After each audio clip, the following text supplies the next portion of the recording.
Hi Natori Ryu students, this is your first step into the realm and the arts of Kuji. Now recently I uploaded a video on another channel about, a full video, and I'll put the links below, about my investigation into Kuji.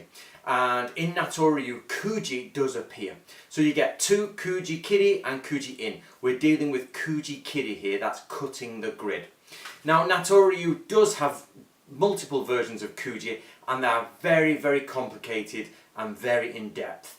And to go through the ritual of Kuji could take you up to probably 3 or 4 minutes, which doesn't sound a lot, but you imagine just sat there for 3 or 4 minutes chanting in a language you don't know, quite archaic and steeped in Buddhism. That's how high, with different gestures, the writing of Sanskrit, it gets really quite complicated. So what this video is to give you your first step in Kuji. As I say, the full video is in the link below, but at the end of my speech here, I'll give you just the quick overview of it.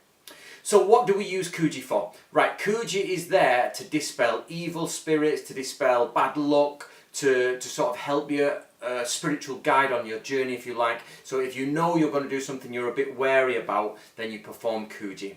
Now, it doesn't matter if you believe or don't believe in Kuji. This is not the point. The point is we are recreating the ways of the samurai, the true ways of the samurai, using historical documents. And without doubt, Kuji is a part of historical samurai warfare and lifestyle.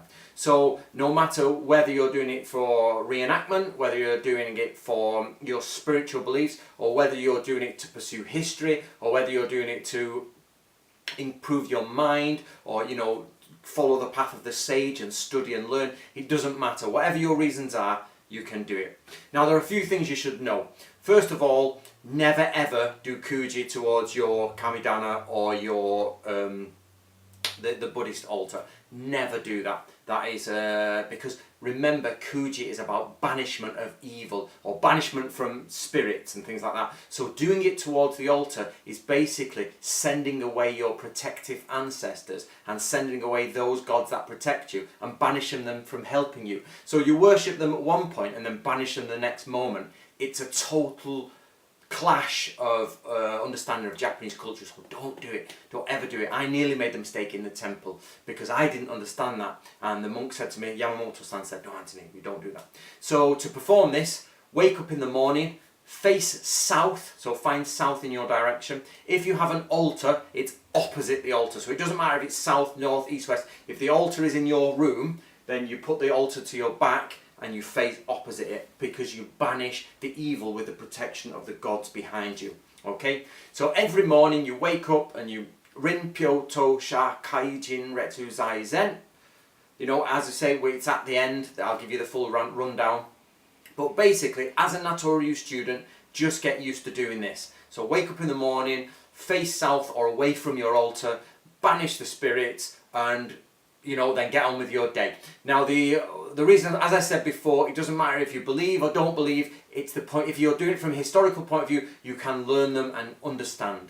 A little bit of extra information for you guys is I was sat in Eonji Temple with the monk, and we were going through the Natori scrolls, and we were having a wonderful conversation. We had cake and tea at the side of us, Japanese tea at this point, and he's reading the Kuden, the oral tradition, and he looks startled, and in the oral tradition it says the commentator, the student, the Natori student that was learning this, had actually gone to their local temple to get more information and study correctly from a monk. So they went, remember samurai, monks are monks, so you go to different places to study different things.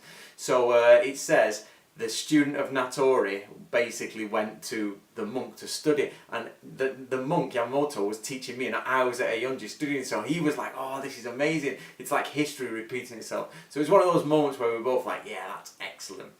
So what I want you to do is watch the video, practice Kuji, but for those dedicated students, I want you to upload your own video to either YouTube or the Hub showing you performing Kuji with your altar in the background, or at least just performing Kuji. Make sure you do it clearly, make sure you do it correctly, and do it from this next section of video. So good luck everyone. So we've got our sword mudra. We take it out. Rin, Pyo, To, Sha, Kai, Jin, Retsu, Zai, Zen. Rin, Pyo, To, Sha, Kai, Jin, Retsu, Zai, Zen.